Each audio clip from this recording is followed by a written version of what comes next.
Fala galera, tudo bem? Eu sou o Alessandro Rosa Vieira, mais conhecido como Falcão do Futsal, maior jogador da história do esporte. E eu também sou uma lenda viva.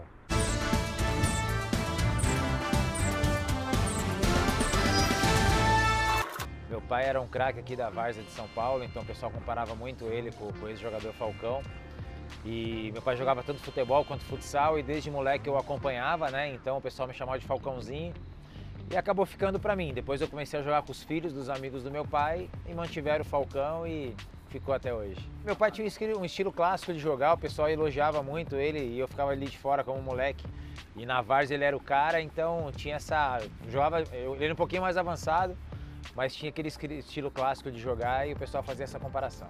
Acho que a minha iniciação foi o que hoje já acontece muito menos, jogar bola na rua, pular o muro da escola de final de semana para jogar, pegar os iogurtes no intervalo de aula e jogar. Então eu nunca pensei em ser jogador ou treinar num clube.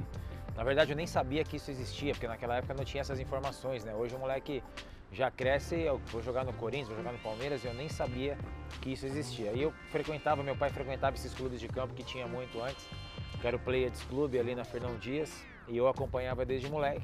Até que com 12, 13 anos, um amigo do meu pai falou que o filho dele era federado no Guapira, que é o primeiro clube que eu joguei, o Guapira aqui do Jaçanã. E eu nem sabia o que era ser federado, nada, eu só queria jogar bola com os meninos, eu sempre jogava com o pessoal mais velho e até com adulto e já fazia muita diferença, mas eu nunca pensei que eu poderia ir no clube e fazer um teste. Aí foi quando o pai desse menino me levou para fazer esses 10 dias de teste nesse clube, Guapira. E aí no primeiro treino eu já acabei com o treino, aí eu já assinei a ficha aquele dia mesmo, já virei federado, né? E 6 meses depois eu já estava no Corinthians, que eu fiz um jogo contra o Corinthians. E aí o Corinthians também me levou para fazer uma semana de testes e no primeiro treino também acabei com o treino, já assinei a ficha, então pulei etapas, não tive escolinha, não tive nada disso. Mas nesse período de 13 a 20 anos eu joguei muito na várzea aqui em São Paulo, muito. Era mais futsal mesmo, que era o que foi a minha escolha desde moleque, né? Tanto que eu fiquei no Corinthians 5 anos, esses 5 anos eu passei pelo campo 7 vezes, então eu ia, dava 3 meses, não ia mais. Aí a diretoria do campo vinha com planejamento de carreira, que eu lembro que quando eu tinha 14, 15 anos, todo mundo do clube ia para me ver jogar. E o campo sempre tinha essa ideia de me levar. E as 7 vezes eu ficava 4, 5 meses, no máximo que eu fiquei. Mas geralmente era 1 mês, eu não ia mais, 2 meses, eu não ia mais. Então a minha escolha sempre foi o futsal. Tivesse que ser jogador de campo, seria naquela época. Mas sempre que eu tinha que escolher o que apertava um pouquinho os treinos, o trabalho, que eu trabalhava no açougue com meu pai, mais o estudo, quando pesava muito eu sempre cortava o campo e permanecia no futsal, sempre. E meu pai queria que eu jogasse futebol, então ele sempre apoiava mais o futebol do que o futsal, mas desde moleque foi a minha escolha.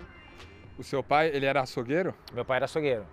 Até hoje a família tem açougue na zona norte de São Paulo, então é uma tradição da família. E meu pai me colocou para trabalhar desde os 11 anos, então eu estudava de manhã, pegava 2 ônibus para ir para o açougue e à noite eu ia treinar. Então sempre fez parte da minha rotina trabalhar. Meu pai me dava ali, era o domingo à tarde, né, que não abre o açougue, e eu escolhi um dia da semana até quinta-feira para poder ficar na rua, empinar meu pipa, jogar futebol. Então dos 11 aos 17 para 18 eu trabalhei no açougue junto com o meu pai, com os meus tios, tudo.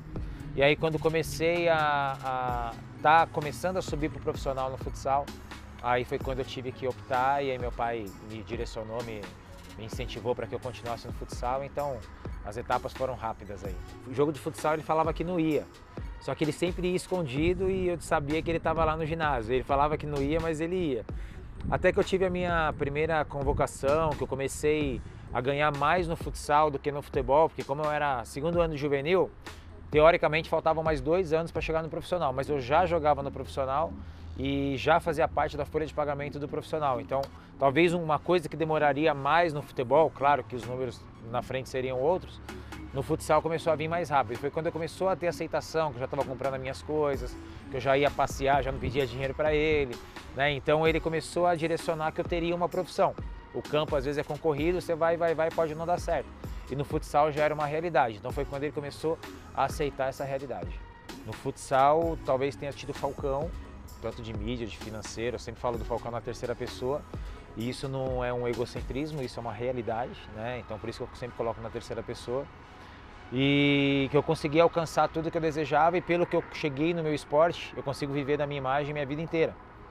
E se eu tivesse dado certo no campo, talvez você chegue depois na conversa do São Paulo também, eu seria mais um ex-jogador parando de jogar. Você acha que o Falcão mudou essa proporção financeira do futsal? Os números de fato aumentaram depois do Falcão, da história do Falcão? Ah, não, isso é comprovado em números, né? De exposição de mídia, de transmissão de TV aberta, de crescimento da Liga Futsal, não só no Brasil como fora. Então, financeiramente aumentou o interesse das TVs, né? Tanto que agora o Falcão parou e as TVs abertas já não querem renovar as transmissões. Então, para mim sempre foi muito bom, mas para o esporte, todo esporte precisa de ídolos, né? E eu peguei aquela geração do Manuel Tobias, do Fininho, do Choco parando, eu fiz essa transição e eu consegui manter meus 20 anos de seleção brasileira em alto nível.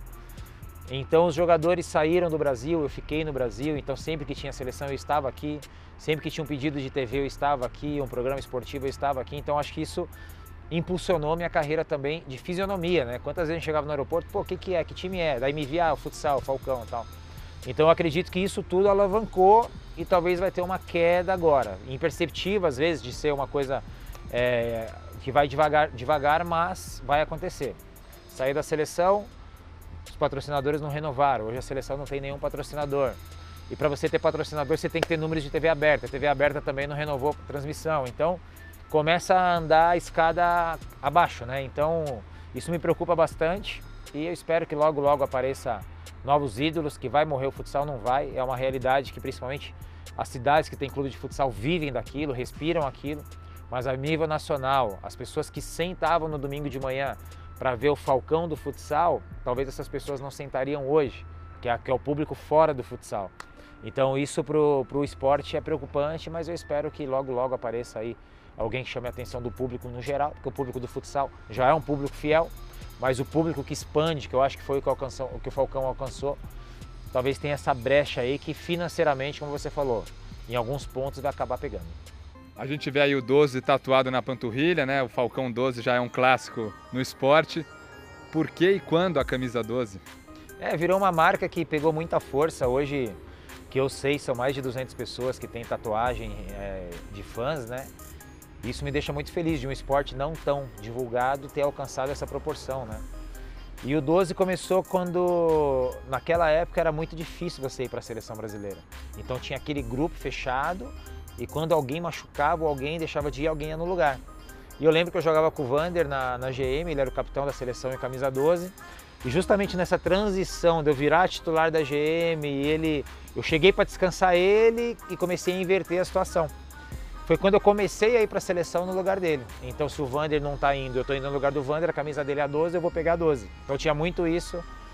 E aí eu lembro que eu peguei as primeiras convocações, os primeiros 2 anos sempre com a 12, e a partir de 2000 eu oficializei clube e seleção. E aí virou uma marca e hoje a realidade todo mundo sabe, hoje a camisa 12 no futsal é de jogador de linha. Então acho que teve essa transição muito legal e jogar os jogos da seleção brasileira de futsal, ter um monte de camisa 12 pendurada.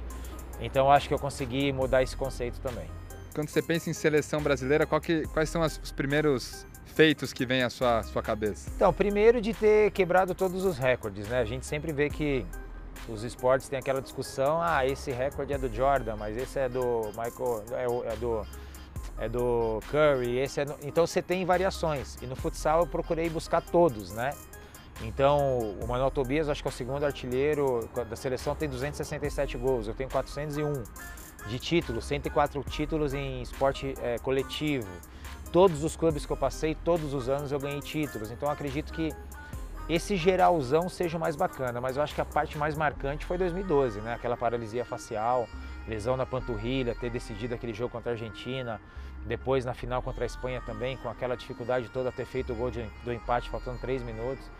Então hoje nas minhas palestras, sempre que eu coloco essas cenas do pessoal, todo se emociona, porque todo mundo lembra vagamente, mas quando você põe na memória das pessoas, todo mundo entra na história, né? Então é uma história muito forte, que eu acho que foi o ápice da minha carreira, foi a minha afirmação mesmo, como o maior jogador da história, que a FIFA acabou me dando depois, mas eu acho que passar por aquilo ali e aquilo ter transformado em vitória, acho que foi muito marcante. Que eu poderia ter jogado, poderia ter ajudado e passar despercebido, mas não, estava perdendo para a Argentina 2-0, Eu entrei, fizemos 2-1, aí fiz o gol de empate, fiz o gol na prorrogação, depois com a Espanha. Então não só ter conseguido jogar naquela circunstância, ter conseguido fazer a diferença tão diretamente naquela circunstância. Então acho que ali foi o mais marcante na história da minha carreira. Eu vou ter que entrar um pouco nessa história porque acho que impressionou todo mundo ali, né? Uma paralisia facial. Conta pra gente o que você sentiu ali, o que causou isso. Eu esperei 4 anos para jogar uma Copa do Mundo, né? Jogamos em 2008 e o ápice do jogador é jogar uma Copa do Mundo. E eu lembro que o primeiro jogo contra o Japão, com 3 minutos de jogo, eu senti a panturrilha. Então, campeonato curto, né? Tá fora, não joga mais. E foi o primeiro jogo, que bom. E aí eu lembro que eu ficava no quarto o dia inteiro. Na Tailândia, a televisão não tinha mais o que ver, a internet não era igual o que tem hoje, você via algumas coisas ali e acabou, você não tinha mais o que ficar vendo. E o pessoal saía para treinar, eu ficava sozinho no hotel, o pessoal saía para jantar, eu jantava no quarto, porque panturrilha tem que ter aquele cuidado total. O pessoal ia pro jogo, eu ficava no hotel, então aquilo foi mexendo muito comigo, sem saber se aquilo ia valer a pena. Aí depois de 7, 8 dias, eu acordei, eu fui mastigar e mordi o lábio, fui piscar e pisquei mais ou menos. E aí eu lembro que à noite eu já estava com o rosto totalmente paralisado, o olho já não piscava, tive que usar um tampão para dormir. E imagina para jogar, né? Você correndo com o vento batendo, e aí no meio da corrida eu tinha que mexer com a mão, eu tinha que piscar com a mão para dar uma lubrificada. Foi horrível, foi tão psicológico que quando nós somos campeões do mundo, sabe quando você tem aquela sensação de dever cumprido? 4, 5 dias depois, zerou. E geralmente a paralisia facial é de 1 a 6 meses, né? Quando não tem sequelas. Então, foi tão psicológico, foi tão a ver com a competição, que depois parece que tirou com a mão, assim. Então foi uma história bacana, sem pensar, a gente dá importância depois que acabou, né? Pô, joguei com paralisia facial, é um início de AVC, é uma veia entupida, eu tive que assinar um termo de responsabilidade, os médicos me vetaram totalmente. E isso tudo eu pensava só em jogar. E aí depois eu vi a repercussão positiva que isso deu. E isso nas palestras é uma situação que com 1000 pessoas na palestra, pelo menos metade está chorando quando eu ponho as imagens que são reais. O narrador e o comentarista chorando durante o jogo, então foi uma coisa que mexeu muito com as pessoas. Então para mim eu acho que é o ápice da minha carreira. Fala um pouquinho sobre as 4 bolas de ouro. Imagino que esse tenha sido o ano mais especial até pela Copa do Mundo do jeito que foi, mas um pouquinho dessas 4 conquistas individuais. Na verdade, as 4 bolas de ouro é uma forma que eu não concordo. Na verdade, é um site europeu que 80% das pessoas que votam são da Europa e que eles conseguiram uma homologação da FIFA. Mas assim, boa parte dos resultados não condiz. Que todo ano, 4, pela minha história, né, é muito pouco. Só que assim, é muito por eu jogar aqui no Brasil e ter ganho 4. Então, geralmente, os oficiais da FIFA, recebendo da mão da FIFA, quando você ganha no Mundial, vale por 4 anos. Então vamos colocar que eu ganhei de 2004 a 2012 diretamente. Aí 2012 eu ganhei do site, não ganhei da FIFA, porque eu só joguei 25 minutos naquela competição. Então é meio contraditório isso, né? Então a gente vê aqui, o melhor jogador do mundo, sub-23. Aí é um cara que ninguém sabe nem onde joga. Aí os moleques aqui no Brasil arrebentando, não estão nem entre os 10. Aí você vê jogador que era para estar entre os 10, ou entrar entre os 3, aí nem nos 10 entra. Então é meio contraditório, mas os da FIFA eu ganhei depois do Mundial, a bola de ouro e a chuteira de ouro em 2004. Depois eu fui na Suíça, recebi a premiação. 2008 a mesma coisa, recebi a premiação. Então geralmente dizem dentro do futsal que vale por 4 anos, né? E aí para tampar isso, em 2017 a FIFA me deu aquela premiação The Best, que foi a única vez na história que eles abriram aquela premiação pela carreira. Aí eles me colocaram como o melhor jogador da história, né? Então acho que essas 4 aí é muito discutível. Tem muitos anos aí que eu não ganhei, que não tinha como não ganhar. Então foram até melhores do que alguns desses 4 anos, de 3 anos. Eu fiz anos muito melhores que esses e não ganhei. Então acho que é muito contraditório essa 4 vezes melhor do mundo. Concordo. Então qual que é a premiação individual que está ali em destaque na sua estante ali? De The Best de 2017, porque ali a FIFA é uma premiação pela carreira, né? Por tudo que aconteceu. Então ali é um resumo dos 20 anos de seleção brasileira. Então eu acredito que aquela premiação é um resumo total. O Cristiano Ronaldo ganhou o melhor do mundo e eu ganhei o melhor da história. Até quem me deu a premiação foi o Shevchenko. E aí depois o Cristiano Ronaldo posou comigo ali. Então acho que aquela premiação é um resumo de tudo. Você falou de 2012, né? O sucesso e a emoção que causa nas suas palestras. Mas eu imagino que 2016, aquele jogo contra o Irã, que em termos de jogo foi uma catástrofe para o Brasil nas oitavas, mas aquele final, os caras te pegando, te jogando para o alto, também deve ser um fato que emociona muita gente, quem assistiu aquilo lá. Como é que foi aquele momento para você? Ali é uma mistura de emoções, né? Porque é uma eliminação precoce e ao mesmo tempo você pega, é diferente quando você vê outros esportes, o Brasil de campo foi no Haiti, pô, tudo bem, é o Haiti, né? A gente sabe a dificuldade que tem das pessoas chegarem lá, mas foi contra uma seleção que eu enfrento há 20 anos, né? Uma das principais seleções do mundo, numa eliminação de Copa do Mundo, o cara para de comemorar para ir lá te exaltar. Então acho que ali a tristeza com a alegria de ter esse reconhecimento do adversário foi uma coisa muito forte. Se você puxar em outros esportes, pela importância do jogo, isso não acontece, né? Então foi muito bacana. Daí você vê ter hoje o melhor jogador do mundo, que é o Ricardinho português, ele tem uma tatuagem minha na perna. Então, em outros esportes isso não tem. Talvez a geração de hoje, os argentinos fazem muito isso, tem do Maradona, que jogou há 20 anos atrás, ou do mesmo esporte na mesma época, você jogando contra. Então, assim, são coisas que, para mim, é muito bacana, né, de ter esse reconhecimento. Aquele momento do Irã, que foi a tristeza da eliminação com essa autoestima, né, que eles me deram, foi muito bacana. Mas eu também uso muito isso, né, a pancada, né, porque a gente só fala da coisa boa. Mas ali foi uma eliminação precoce, foi muito ruim para o esporte, mas teve esse reconhecimento do adversário que foi muito bacana. No futsal eu tive uma grande história em todos os clubes. Eu acho que Jaraguá do Sul é muito especial pelo tempo que eu fiquei lá.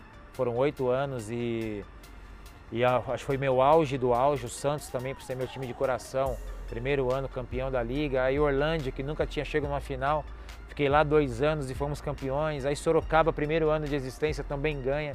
Então são muitas histórias bacanas de contar, né? Não é simplesmente um time que ganhava, eu passei, ganhei também e fui embora. Não, são times que nunca tinham chego. Então acho que a minha grande afirmação foi ter ganho 9 títulos de liga, né? Eu acho que eu sou o maior vencedor por 5 clubes diferentes, né? Então acho que isso que marca de verdade. Então acho que todas elas têm a sua história especial, mas a que me fez transformar num grande profissional, de saber qual que era a importância de treinar e descansar, foi quando eu cheguei em Jaraguá do Sul. Porque aqui em São Paulo, 2 horas de trânsito para ir, treina de manhã, almoça no clube, deita num colchonete para treinar à tarde, para chegar em casa 9 horas da noite. E lá no Sul não, eu saía de casa 10 minutos antes do treino, treinava, almoçava na minha casa, descansava à tarde. Então o meu lado profissional fez assim. Então acho que Jaraguá do Sul, pelo tempo, por eu perceber a importância de ser profissional antes de ser um bom jogador, eu acho que foi o mais importante assim da minha carreira. Por que você, já consagrado nas quadras, resolveu se arriscar no futebol de campo?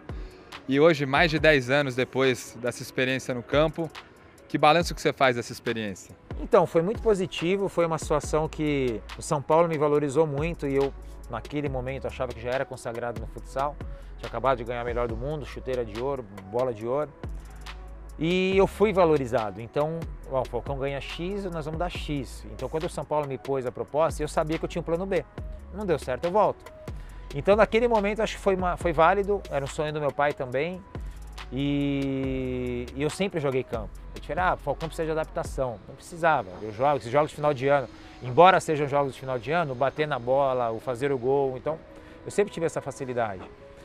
Tanto que na estreia, dizem que eu fui colocado para ir mal, porque só se falava tanto de Falcão, a imprensa, a torcida, bom, vou pôr para ele ir mal, né, o treinador. E depois ninguém me enche mais o saco. Eu fui para o jogo dia 19 de janeiro sem ter tido um treino com bola. Não, se era para fazer um planejamento de readaptação, não existe você ir para o jogo. Aí fui selecionado, 2 cortes no vestiário. Pô, vou ser cortado no vestiário. Não fui cortado, fui para o banco, mas não vou entrar. Entrei. Aí, vai entrar perdido, encosto ele e ninguém me enche mais o saco, cabeça do treinador. Então eu entrei, 10 minutos, deixei o grafite na cara do gol, fiz uma tabela de letra, dei uma pancada, quase fiz um gol. Qual que é a sequência natural? Você ir para o banco no próximo jogo, você jogou 10, você vai jogar 15. E simplesmente aquela semana, capa de todos os jornais, televisão, todo mundo inteiro falando, próximo jogo, fora dos 18. Então ficou inverso o negócio. E a minha camisa era mais vendida no Brasil e eu nos treinos indo muito bem. Só que aí começou a fechar o treino. O que falou? Tá treinando mal. Ninguém tá vendo. E aí quando deu 2, 3 meses, eu percebi que o negócio era muito pessoal. E sem eu ter feito nada. Simplesmente um erro do presidente. Me anunciou antes do treinador saber. O treinador foi saber pela imprensa. Tá errado. Mas eu não tenho culpa. Né? Eu não tenho culpa. Conversa, não gostei, mas tá tudo certo, vamos lá. Então foi com 3 meses, todos os patrocinadores que eu tinha, quando eu fui para o campo, eu perdi. E quando eu estava no campo que eu não estava jogando, começaram a me ligar, pô, você não quer voltar? Pô, não. Ah, uma semana depois eu era cortado do banco, parecia que eles combinavam. Segunda-feira todo mundo ligava. Aí eu comecei, falei, pô, pra quê, né? Falei, me dá tanto que eu volto. Me dá tanto que eu volto, me dá tanto que eu volto. Começaram a me ligar, te dou. Falei, cara, financeiramente, tenho 27 anos. Aí você começa a pensar o contrário.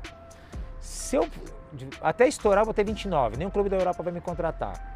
Para ficar no Brasil, os que ganham mais, eu tô chegando perto disso jogando futsal, que é o que eu amo. Vou voltar. Decidi que ia voltar quando deu 5 meses, que era o prazo de contrato, renováveis por mais 3 anos. O presidente colocou o contrato de 3 anos na mesa, mas eu estava decidido a voltar. Paulo Autuori assumiu uma semana depois, me ligou e eu estava feliz de ter voltado para o futsal. Eu vi o São Paulo no Mundial de Clubes lá sendo campeão, nenhum momento me deu aquilo, pô, podia estar ali. Não, foi bacana ter ido, faz 14 anos, as pessoas falam como se fosse ontem, ficou essa pulguinha atrás da orelha, mas eu não me arrependo nem de ter ido e nem de ter voltado. Então acho que foram escolhas, mas eu não me arrependo de nenhuma delas. No seu dia a dia ali no São Paulo, o clima, imagino que fosse tranquilo com os jogadores, mas com o Leão não tinha muito contato, ele não te procurava, não tinha uma boa relação ali? O dia a dia lá com o São Paulo era fantástico, os jogadores queriam muito, né? Tanto é que o Rogério falou, ó, se estiver jogando, saiu um pênalti, eu vou virar pra lá, nem me pergunta, pega a bola e bate. Então os jogadores queriam, treinava a jogada de falta com o Rogério, porque a finalização minha de fora da área, ele falou pra mim, vocês podem me mandar pra ele, falou que eu nunca vi uma finalização, você chutar 10 vai no gol, e aquele chute seco. Aí comecei a fazer falta dele ir pra bater, ele pisar pra eu chutar, só que assim, a gente nunca conseguiu executar. Tanto que na hora da renovação de contrato, o Rogério me ligou também, pô, fica com a gente, você vai jogar, a gente sabe, confia no seu potencial. Aí ficou, pô, Rogério, tô decidido, tô feliz de estar voltando, tô feliz demais de estar voltando, obrigado e tal. Então a aceitação foi muito legal. Graças a Deus eu fiz muitos golaços, né? Mas eu sempre coloco golaço em jogo decisivo. Então acho que o gol da final da Liga de 2008, que eu roubo a bola quase da minha área, levanto e dou de bicicleta de cobertura, por ser uma final, esse gol marca muito para mim. A final do PAN de 2007 também, que eu recebo a bola do Vinícius, o goleiro sai, eu dou um chapéu e meio de lado eu faço gol de cabeça, o argentino vem e derruba a trave. Então são gols importantes em momentos decisivos e bonitos, né? O gol da final de 2012 também contra a Espanha, que eu dou uma pancada na gaveta também, faltando 3 minutos. Então acho que esses gols, pela importância, são bacanas. Mas de plástica tem aquele jogo exibição de 2012, que eu dou a lambreta girando por cima do Lavoisier, que aquele lá girou o mundo inteiro, foi o vídeo mais visto no YouTube por 4 meses seguidos. Então acho que tem muita história de gol bonito para contar, mas quando junta a importância com beleza, esses 3 que eu coloquei estão na frente. Os últimos 2 anos da minha carreira, eu já estava mais um lado comercial do que profissional, então nem a parte comercial estava fazendo bem, nem a profissional, então eu abri a mão de uma coisa para fazer outra. Foi quando eu decidi parar no passado, aí consegui ainda assim, por coincidência, o último jogo meu da seleção ser em Jaraguá do Sul, eu ter feito o gol 400 e o 401, 2 golaços. Então as coisas acontecem para mim de uma forma inexplicável. E é claro que quando a gente vai parar, a gente tem planejamentos que podem ser do que você pensa, pode ser mais, pode ser menos. E hoje meu planejamento está muito acima do que eu pensava. Fiz o meu canal no YouTube agora também, que foi uma grande sacada, principalmente para esse público da criançada, né? Então eu ter parado de jogar criando o meu canal no YouTube foi uma grande sacada.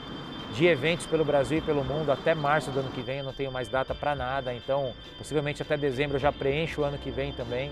E quanto mais eu faço, mais aparece. Então esse ano eu já fui para 7 países, até dezembro eu vou para mais 8, então assim, tá uma expectativa muito acima do que eu esperava. Então se tinha um momento certo para parar, eu acho que eu parei no momento certo.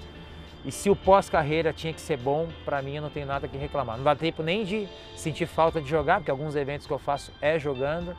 Então dentro do que eu planejei, dentro do que eu esperei, está muito acima, então estou muito feliz por isso. Se eu fosse um ex-jogador de futebol, eu era mais um jogador de futebol a parar.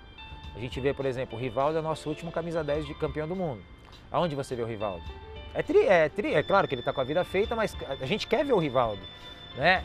O Kaká parou de jogar. Onde você vê o Kaká? Claro que algumas coisas, opções dele, estou dando um exemplo, mas hoje eu estou rodando o Brasil inteiro e o mundo inteiro, então eu parei de jogar profissionalmente, mas as pessoas ainda me veem jogando.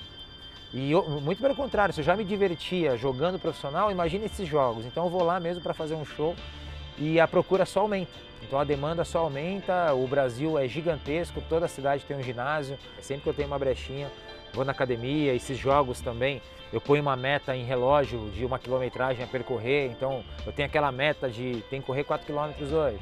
Né? As peladas me ajudam muito, os desafios com o meu canal no YouTube, então eu consigo diminuir, claro que diminui muito, mas eu consigo estar em atividade física ainda. O Falcão transcende, né, qualquer modalidade. Qual que é o legado que você, na sua opinião, deixou para o esporte? Cara, o legado acho que é isso que você falou, de ter um reconhecimento de todas as modalidades, de todas as idades. A gente vê o futebol hoje, cara, às vezes eu vou ali ver um Instagram de um cara lá, tipo, o Drogba, eu vou lá ver, o cara me segue. Pô, quem que imagina que o cara me segue? Isso acontece com vários jogadores que eu vou ver, o cara tá lá me seguindo. Ator americano, sou fã do cara, vou lá ver, o cara tá me seguindo, sabe? Então, isso para mim é o mais bacana, de ter vídeos meus viralizando hoje nas redes sociais, em aplicativo de celular o tempo todo e tá sempre sendo lembrado. Então, vou pro Canadá agora fazer um evento. Pô, Canadá nem tem futsal direito, mas já soube que já vendeu todos os ingressos.